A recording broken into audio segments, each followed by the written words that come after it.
Agora sim, boa noite a todos, sejam todos muito bem-vindos. Nós vamos dar mais um minutinho até que os nossos amigos entrem com calma na live e então a gente inicia.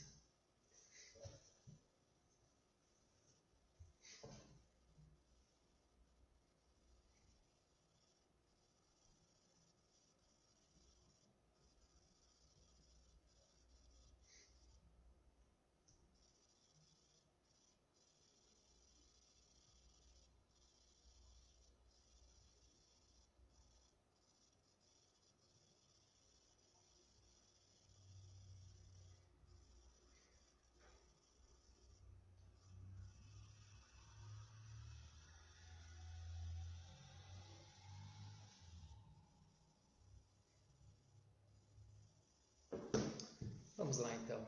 Muito boa noite a todos mais uma vez. Sejam muito bem-vindos a esta live da Casa Espírita Luz de Jesus. Em primeiro lugar, é um prazer e uma satisfação muito grande estar aqui nessa noite, principalmente falando sobre o Evangelho de Jesus. E hoje, o dia 18 de março, ele é bastante significativo para o movimento espírita aqui da nossa cidade.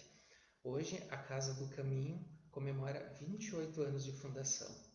Desta forma, a Casa Espírita Luz de Jesus, a qual promove a live dessa noite, e eu também, como trabalhador da Sociedade Espírita André Luiz, queremos parabenizar muito a Casa do Caminho pelo belíssimo trabalho que desempenha. Dito isso, faremos agora, para a abertura dos nossos trabalhos, da nossa exposição, uma leitura que está no livro Vinha de Luz. Ela foi ditada pelo Espírito de Emmanuel a Francisco Cândido Xavier. A mensagem se intitula Como Sofres.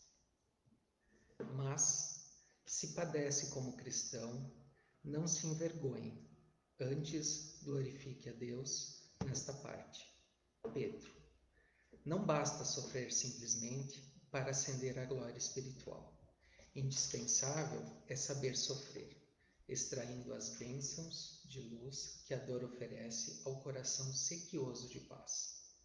Muita gente padece, mas quantas criaturas se complicam angustiadamente por não saberem aproveitar as provas retificadoras e santificantes?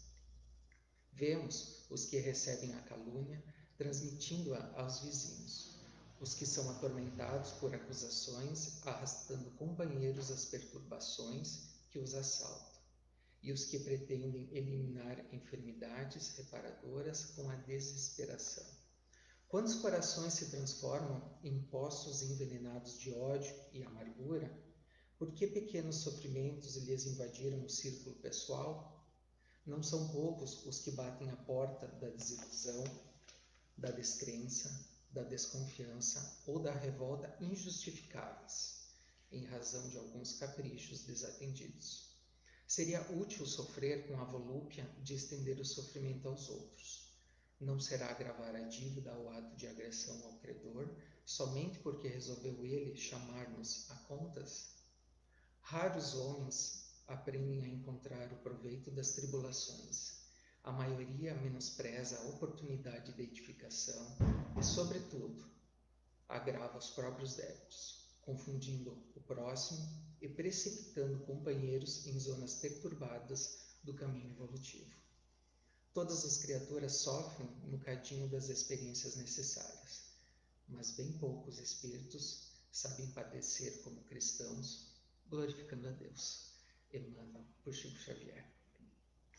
Nesse momento, então, eu quero convidar todos para juntos elevarmos o nosso pensamento a Deus, ao nosso Pai de amor e infinita misericórdia, a Jesus, ao nosso grande mestre e amigo, e agradecer, Senhor Jesus, por aqui nos encontrarmos, agradecer pelo dom da vida, por essa oportunidade singela de aprendermos.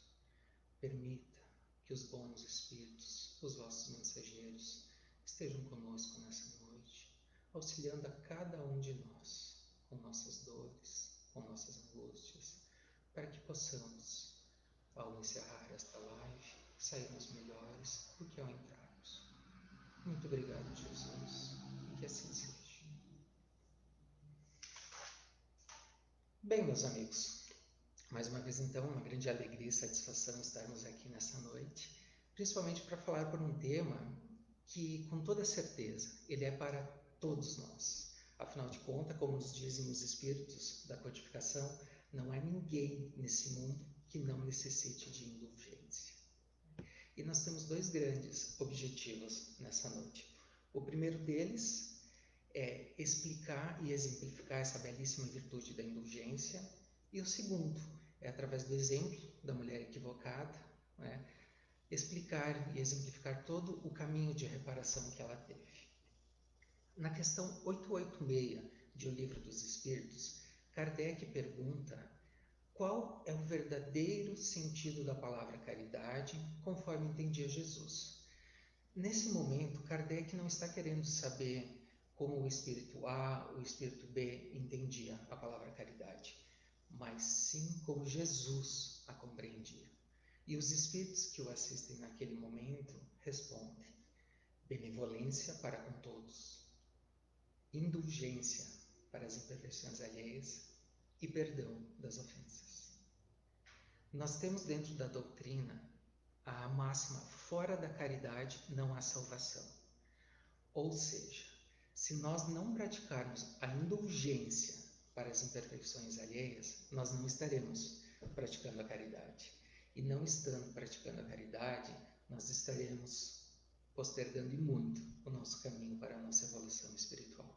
Por isso, essa virtude é de tamanha importância, e assim também o estudo dessa noite. E para exemplificar da melhor forma a virtude da indulgência, nada melhor do que a passagem da mulher adúltera ou da mulher equivocada, como muitos textos evangélicos nos trazem. Talvez seja o maior exemplo da prática da indulgência. O nome da mulher equivocada não aparece em nenhuma tradução apostólica. O evangelista João é o único a tratar do assunto no seu capítulo 8, versículos de 2 a 11. Provavelmente João deve ter sido testemunha ocular dos fatos. Então, meus amigos, a proposta da noite é nós fazermos o estudo sobre a indulgência, como dito, lendo cada trecho desta passagem belíssima e comentando na sequência. Dessa forma, nós iniciamos. A mulher adúltera ou equivocada. Então os escribas e os fariseus lhe trouxeram uma mulher que fora surpreendida em adultério, e pondo-a de pé no meio do povo, disseram a Jesus. Olha que interessante, gente. Os escribas e os fariseus trouxeram uma mulher. Os escribas e os fariseus eram os religiosos da época. Eram aqueles que tinham a obrigação de educar moralmente a massa. Eram aqueles que tinham o dever de educar moralmente. E esses arrastam uma mulher pela rua, pelas vias, para ser apedrejada. E por que apenas a mulher? Aí começa uma grande injustiça. Por que apenas a mulher? Alguém consegue adulterar sozinho? Para se ter um adultério, precisa-se de no mínimo 3 pessoas. Mas trouxeram apenas a mulher.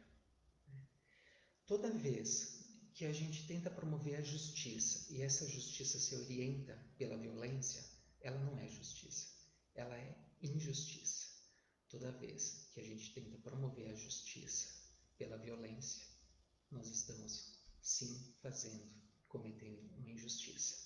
O Haroldo Dutra Dias, que é um dos grandes expoentes da doutrina espírita, ele nos conta, ele nos exemplifica que se nós fizéssemos uma campanha no Facebook, né? Olha, vamos fazer uma campanha para assassinar todos os políticos corruptos do país. O Haroldo fala que a gente não conseguiria controlar a fila, tamanho número de pessoas que se inscreveriam para isso.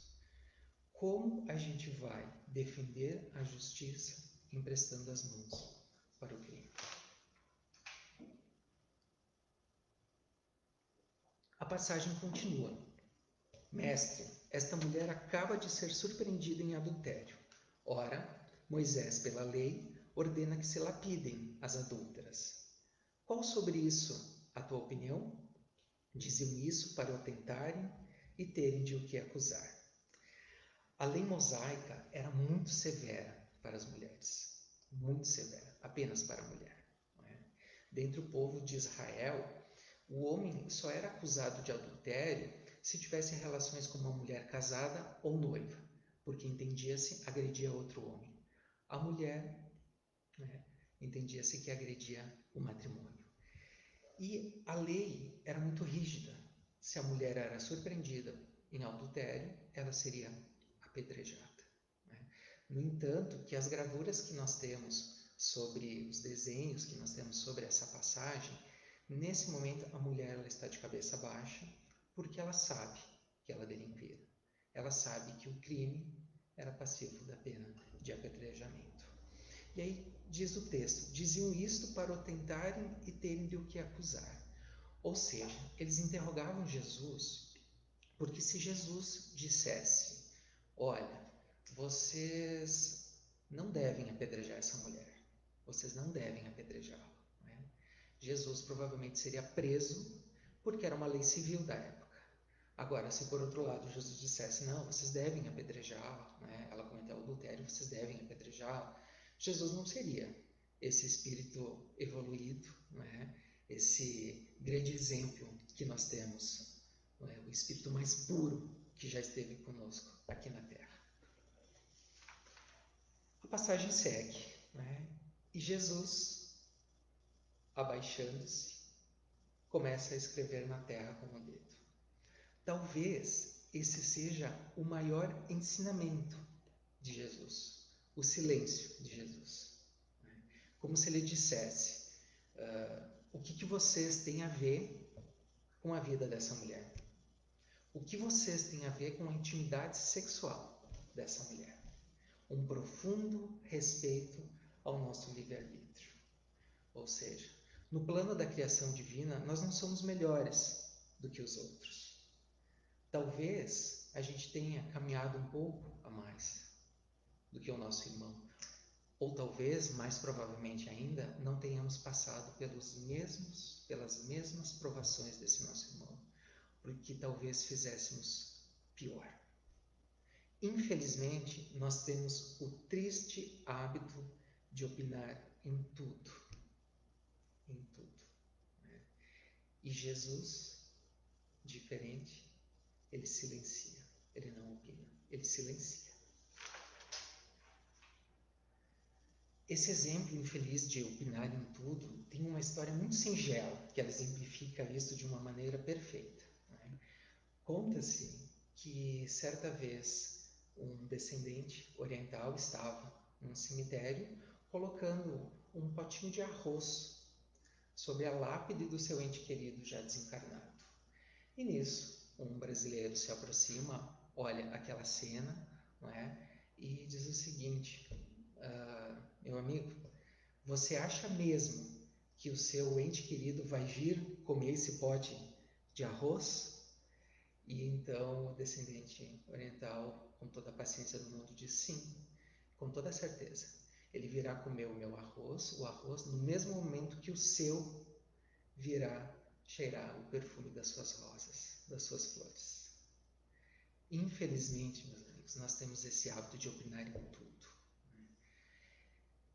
E muitas vezes nós vamos além, muitas vezes nós queremos ensinar como se nós fôssemos doutores, só que doutores sem a autoridade do tempo.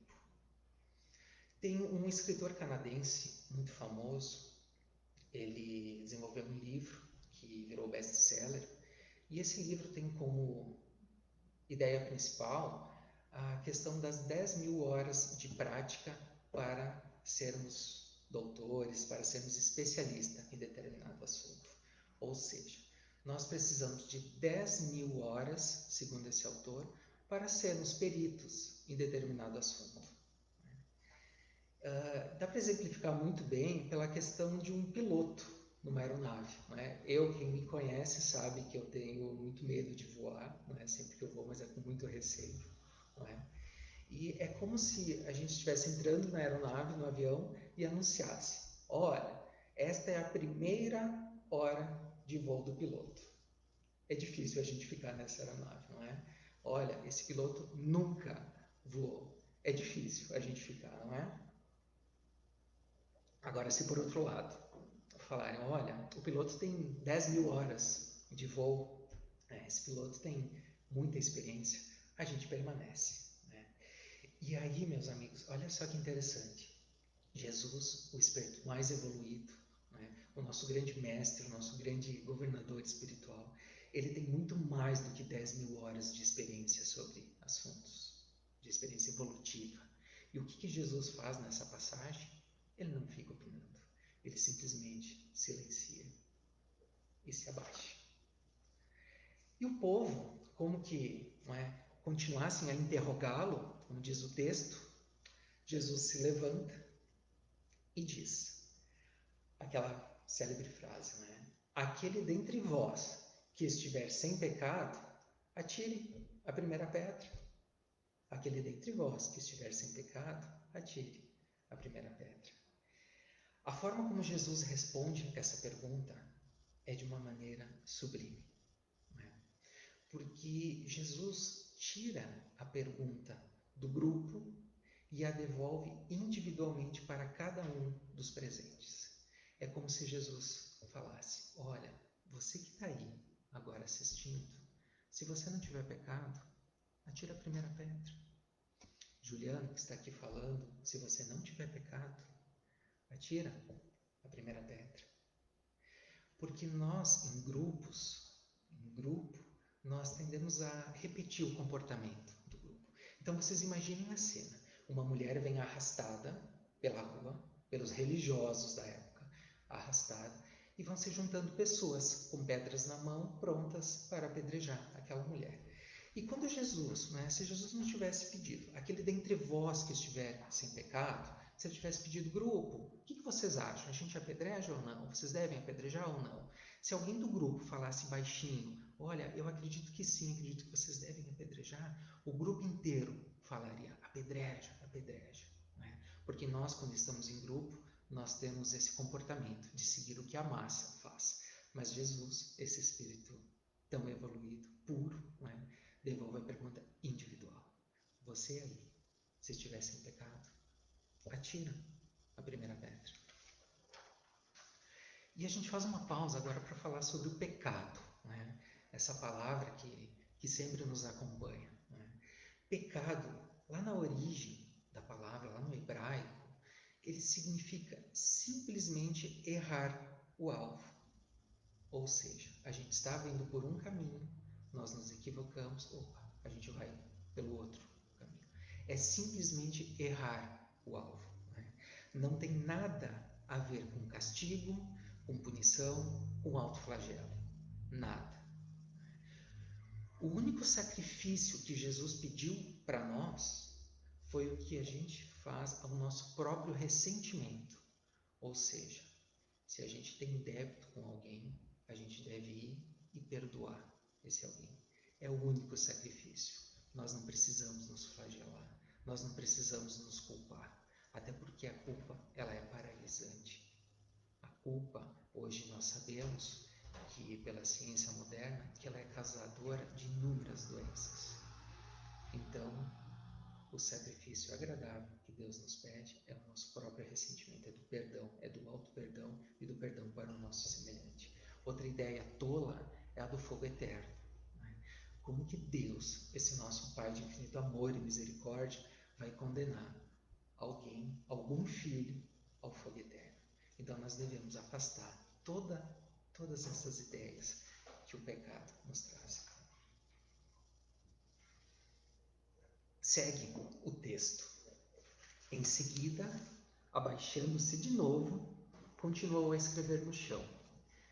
Quanto aos que interrogavam, estes, ouvindo falar daquele modo, se retiraram um após o outro, afastando-se primeiro os velhos. João, nesse momento, ele é poético. não é? Ele fala, afastando-se primeiro os velhos. Talvez porque nós, espíritos com um pouquinho mais de idade aqui na Terra, aqui encarnados, provavelmente, generalizando, carregamos um pouco mais de débitos do que os mais novos, né? E Jesus abaixa-se novamente, como diz o texto evangélico. E aí, nesse momento, vem a pergunta: mas o que será que Jesus escreve no chão quando ele se abaixa, né? O que será que Jesus está escrevendo?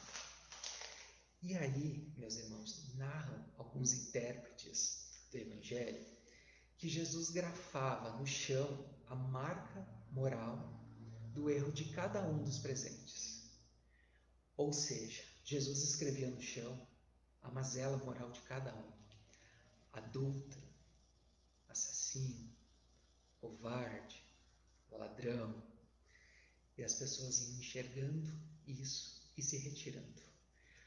Aí a gente pensa, como é sério isso? Como é séria essa questão da indulgência?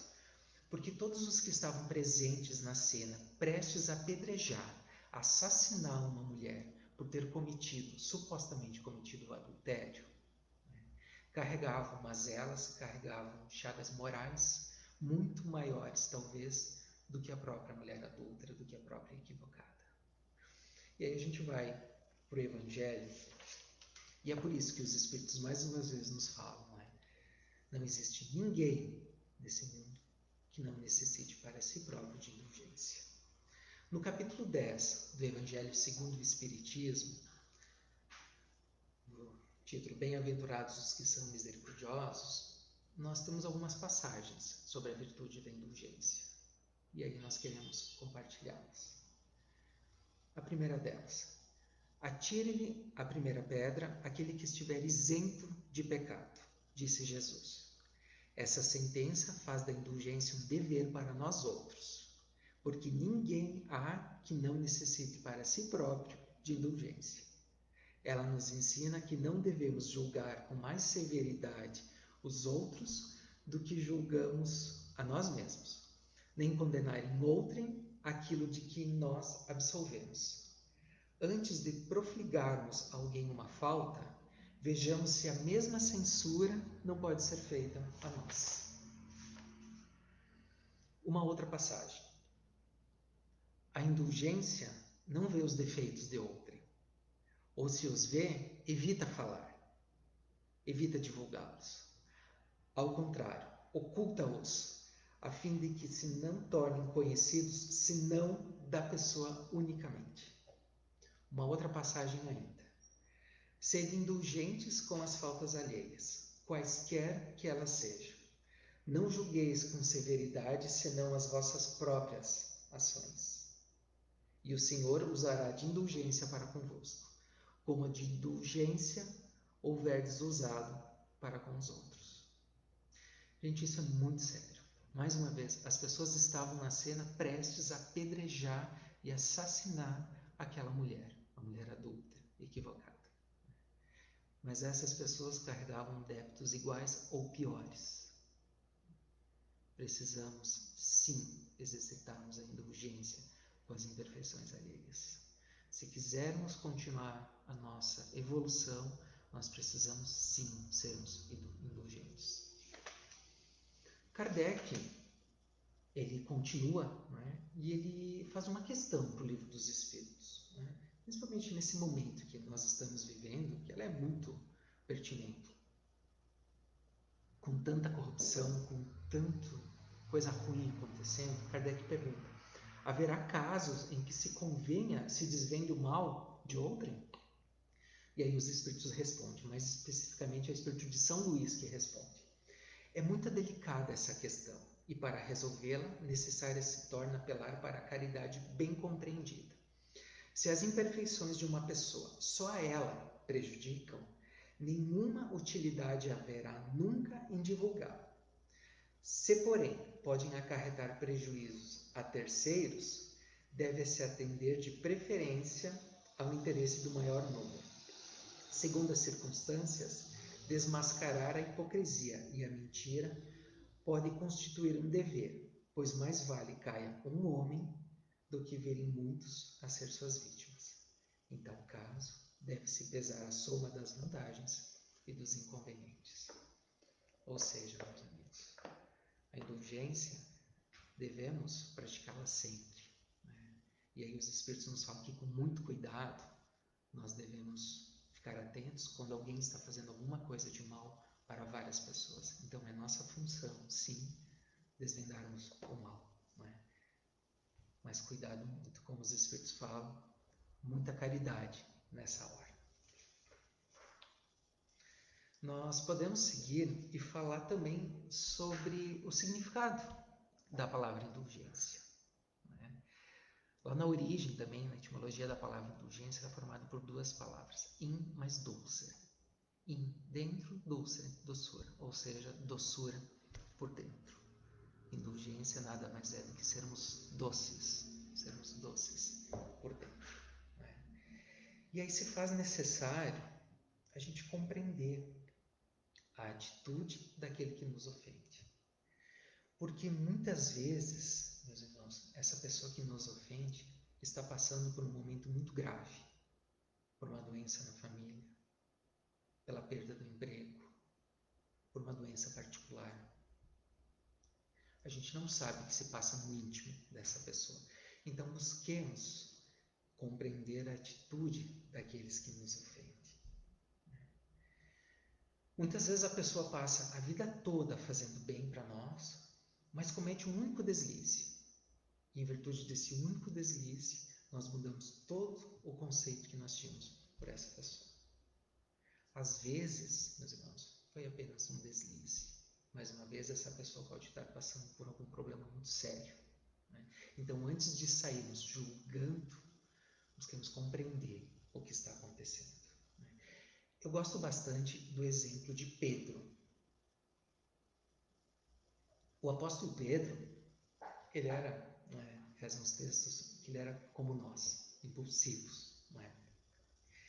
E Pedro tem uma foto na internet que ela é belíssima, que ela demonstra Pedro, logo após negar Cristo por 3 vezes, Pedro estava mais afastado, Jesus ao fundo sendo conduzido pelos soldados presos e um galo, né? E Pedro está cabisbaixo. E Jesus olha para Pedro, como se Jesus dissesse: Pedro, eu sabia, Pedro, a humanidade não é perfeita ainda. E Pedro, a partir desse momento, ele cai em si. Pedro poderia ter se paralisado, se culpado e não ter feito nada. Mas ao contrário, ele cai em si, ele transforma toda a sua vida e ele se transforma nesse grande apóstolo do Cristo. Então, esse exemplo de Pedro, ele é magnífico. Quem me conhece sabe que eu sou fã incondicional da Legião Urbana, né, do Renato Russo. E o Renato, em inúmeras músicas, e principalmente na Pais e Filhos, ele tem um trecho que ele diz o seguinte, né? Você culpa seus pais por tudo. Antes disso eu não vou cantar, obviamente. Você culpa seus pais por tudo. Isso é um absurdo. São crianças como você, o que você vai ser quando você crescer. Ou seja, mais uma vez, a indulgência, não é? A gente julga nossos pais por tudo. E é interessante porque se a gente for ao mandamento, ao grande mandamento, né, o honrar vosso pai e vossa mãe, o honrar, ele não quer dizer amar, ele quer dizer respeitar. Então nós devemos respeitar sempre os nossos pais, porque eles podem ter sido os piores pais do mundo, mas eles nos deram o presente mais valioso, o presente que não tem preço, que é o da nossa existência, que é o da nossa reencarnação. Então, nós sabemos, meus irmãos, através da lei da reencarnação, que muitas vezes reencarnamos em famílias com grandes débitos para se resolver. Então, se a gente não consegue amar, é claro que sempre tentar amar, sempre. Se a gente não conseguir amar os nossos pais, que nós tenhamos por eles o respeito, que nós honremos os nossos pais. Voltamos agora para o texto evangélico da mulher equivocada, da mulher adúltera. texto continua assim: Ficou, pois, Jesus a sós com a mulher colocada no meio da praça. Então, levantando-se, perguntou-lhe Jesus: Mulher, onde estão os que te acusavam? Ninguém te condenou? Ou seja, depois aquela célebre palavra, né? Atira a primeira pedra aquele que estiver sem pecados. As pessoas começaram a sair, primeiro os mais velhos, como o evangelista Pedro nos traz, e ninguém fica junto da mulher. Apenas Jesus e a mulher equivocada. Gente, que momento sublime esse. Apenas Jesus e a mulher. E é o único momento que a mulher levanta a sua cabeça. O único momento. E ela enxerga o Mestre. Que momento sublime esse. Nesse momento, a lição é para a mulher. Porque antes, até então, até esse ponto da passagem, a lição é para as pessoas que estavam lá presentes. Por quê? Se Jesus quisesse simplesmente salvar a mulher naquele momento, ele teria feito a pedra desaparecer, ele teria feito, enfim, algum milagre e a mulher teria sido salva. Não é? Mas não, o objetivo até esse ponto era evangelizar a multidão. Quem de vós estiver sem pecado, que atire a primeira pedra. Nesse momento, então, que a mulher sozinha com o Mestre, esse título, o único título que Jesus aceitou utilizar, o de Mestre, ela olha para ele e o Mestre, como se dissesse: mulher, ao adulterar, você atraiu os acusadores. É como se Jesus dissesse: é a lei de atração, de afinidade que nós temos, de sintonia. Se nós vibrarmos no mal, se nós fizermos o mal, praticarmos o mal chegará até nós. Por outro lado, se nós vibrarmos no bem, se nós nos sintonizarmos com os bons espíritos, nós atrairemos coisas boas para nós. E o que esperava a mulher naquele momento? O que ela esperava de Jesus? E aí o texto evangélico prossegue. Disse-lhe Jesus: também eu não te condeno, mulher. Vá e não peques mais. Vá e regenere a sua vida. Vá e transforme a sua vida. E aí, no final da exposição, a gente traz todo o caminho de reparação que a mulher equivocada teve. Um caminho belíssimo, meus irmãos. Belíssimo. A gente entende, por este último trecho da passagem apostólica, de que só existe um juiz, somente Deus.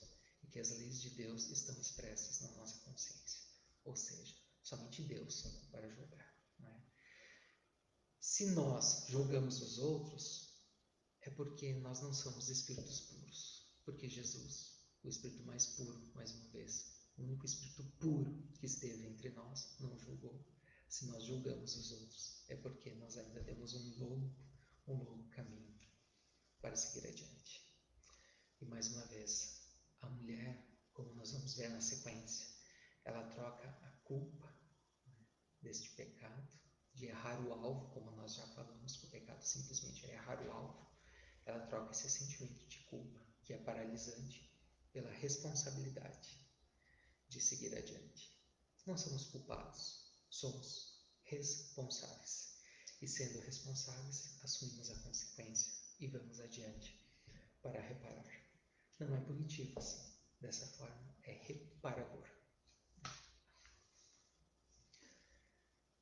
A passagem se encerra e agora a gente vai para o quarto livro da codificação espírita, o Céu e o Inferno. E nesse livro, no seu capítulo 7, Kardec traz para nós o Código Penal da Vida Futura. Nesse Código Penal da Vida Futura, Kardec nos coloca 3 condições necessárias para repararmos, para corrigirmos os nossos pecados, para repararmos as nossas faltas. E são eles: arrependimento, expiação e reparação. O arrependimento, meus irmãos, é o arrependimento sincero. Não é aquele arrependimento, opa, eu brigo hoje com alguém, eu vou lá, peço desculpa, mas amanhã eu vou, brigo de novo. Enfim, eu faço uma coisa errada hoje, aí, opa, fiz coisa errada, mas amanhã eu vou lá e repito isso. Não é esse tipo de arrependimento que Jesus está falando. Jesus está falando do arrependimento sincero, do cair em si, daquele arrependimento que a partir daquele momento a gente não realiza mais aquele débito, aquela ação. Nós temos um grande exemplo, né? Assim como Pedro citado antes, o exemplo do filho pródigo, que eu acredito que todos conhecem, né? Do filho pródigo, que no momento que ele cai em si, que ele está comendo com os porcos, comendo a comida dos porcos, e ele cai em si, e nesse momento ele reconhece todos os seus erros. Né? Aí a gente vai para o segundo estágio. O arrependimento é o primeiro. Aí a gente vai para o segundo, que é a expiação. Quando a gente se arrepende, a gente sofre. Uma surra, um filho indevida, uma palavra não dita, a gente sofre. Assim como o exemplo do filho pródigo, ele se arrepende no momento que ele cai em si e ele sofre comendo a comida dos porcos. Ele sofre comendo a comida, ele expia. Então, nesse momento, nós temos a expiação. E aí a gente vai para o outro passo, que é a reparação. Ou seja, é tratarmos as consequências do ato. Arrependimento, expiação e reparação. A reparação, como o filho pródigo faz, é seguir adiante. É ir reparar com o pai e com a família. É ir. E aí a gente tem a imagem simbólica do filho pródigo, do pai correndo receber o filho, e esse pai simboliza Deus. Né? Então, meus irmãos, arrependimento, expiação e reparação. Né? Eu tenho um exemplo muito simples e nesse momento aqui, nos aproximando das 9 horas da noite, né? Eu particularmente que estou com muita fome, né? Não jantei ainda, e imaginemos a gente comendo enfim, comida que cada um gosta, um X muito grande, eu gosto muito, uma pizza muito grande. No momento, a gente está com muita fome, a gente vai e come isso. Quando a gente come ela toda sozinha, a gente vai, me arrependi, por que eu fiz isso, né? Aí a gente sofre, né? Uma dor de estômago, enfim, a gente expia. E aí o que a gente precisa? A gente precisa reparar, né? A gente precisa um exercício, uma caminhada, um remédio, a gente precisa reparar isso. Então, arrependimento, expiação e reparação. E aí, meus irmãos, nós vamos agora para o encerramento. Vamos nos encaminhar para o encerramento. E nesse momento, eu quero trazer para vocês, e eu vou ler toda essa passagem porque ela é belíssima. Né? É a passagem da vida da mulher equivocada, da mulher adúltera, após esse momento com Jesus. O texto evangélico ele para nesse momento. E agora a gente vai, através da psicografia abençoada do Espírito que nos trouxe, o Espírito Amélia Rodrigues, né?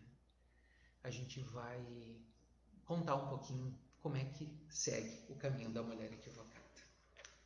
E aí a gente percebe que ela se arrepende, ela expia, mas ela repara todo o seu caminho. Então vamos lá, me permitam ler. As anotações evangélicas se resumem ao episódio, como dito.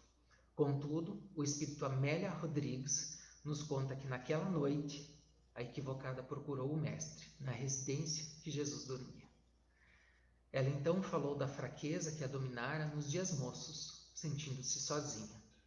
O esposo, poucos dias após o matrimônio, retomara as noitadas alegres e despreocupadas junto a amigos. Ela se sentira carente e cedera ao cerco do sedutor, que a brindava com atenção e pequenos mimos. Nada que a desculpasse reconhecia. E agora, consumada a tragédia, para onde iria? O esposo não a receberia, após o espetáculo público.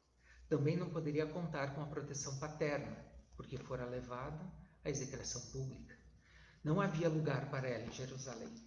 Que seria dela só e desprotegida? Jesus, então, lhe acena com horizontes de renovação, discorrendo sobre a memória do povo que é duradoura para com as faltas alheias. Ou seja, há 2000 anos as faltas alheias ainda ficavam gravadas na memória de cada um. Ela sente, então, nas entrelinhas, que deverá buscar outras localidades, lugares onde não a conheça, nem o drama que acabou de viver. Na despedida, Jesus a conforta. Há sempre um lugar no rebanho do amor para as ovelhas que retornam e desejam avançar. Onde quer que vás, eu estarei contigo, e a luz da verdade, no archote do bem, brilhará à frente, clareando o teu caminho. Ou seja, a mulher vai para a cidade de Tiro e 10 anos se passam. E ela está em casa humilde, onde recebe peregrinos cansados e enfermos, sem ninguém. Um pouso de amor ela erguera ali. Não esquecera jamais daquele entardecer e da entrevista noturna. Tornara-se uma divulgadora da boa nova, ou seja, do Evangelho de Jesus. De seus lábios brotavam espontâneas as referências ao doce Rabi, alentando as almas enquanto limpava as chagas dos corpos doentes. Foi em um cair de tarde que lhe trouxeram um homem quase morto. Ela lhe lavou e cuidou as chagas. Deu-lhe caldo reconfortante. E tão logo percebeu aliviado das dores, lhe ofereceu a mensagem de encorajamento em nome de Jesus. Emocionado, confessa ele, que conhecera Jesus um dia, um infausto dia em Jerusalém. Odiara-o, então, porque ele salvara a mulher que adulterara, a sua esposa, mas não tivera para com ele, o ofendido, nenhuma palavra. O tempo lhe faria meditar em como se equivocar em seu julgamento. Confessa que, desde algum tempo, vinha buscando a companheira, procurando-a em muitos lugares, sem êxito, até que a doença lhe visitara o corpo, consumindo-lhe as energias. Embargada pelas emoções em desenfreio, naquele momento, a mulher recordou-se da praça e do diálogo, à noite, com o Mestre Jesus, 10 anos antes. Reconheceu o companheiro do passado e, sem dizer-lhe nada, segurou-lhe a mão suavemente e o consolou. Reconheceu o companheiro do passado e, sem dizer-lhe nada, segurou as mãos e suavemente o consolou. E disse: Deus é amor e Jesus, por isso mesmo, nunca está longe daqueles que o querem e o buscam. Agora, durma em paz, porque eu cuido de ti, porquanto nós dois já encontramos Jesus. Meus irmãos, meus irmãos, essa passagem, essa história da mulher equivocada, da mulher adulta, essa história de reparação, que ela possa permanecer presente em nossos corações e nos demonstrar que todos nós temos possibilidade de começar de novo e fazer um novo fim. Eu agradeço muito pela paciência e pela compreensão de todos. Nós assim encerramos essa exposição, sem antes convidar a todos para mais uma vez rogarmos a Deus, nosso Pai de infinito amor e misericórdia, que console e que ampare cada coração entristecido, cada coração em luto por esse momento triste que estamos passando. Que a humanidade possa se transformar brevemente e que possamos trilhar melhores caminhos e rumo ao mundo de regeneração. Muito obrigado, Jesus. Mais uma vez, então, meus irmãos, um agradecimento muito, muito especial à Casa Espírita Luz de Jesus por essa oportunidade singela e bendita de estar trazendo o Evangelho de Jesus. Então, agradecendo muito, convidando a todos para que na próxima quinta-feira, às 20 horas, nos acompanhem novamente aqui pelo Facebook numa nova live. E mais uma vez, parabenizar a Casa do Caminho pelos seus 28 anos.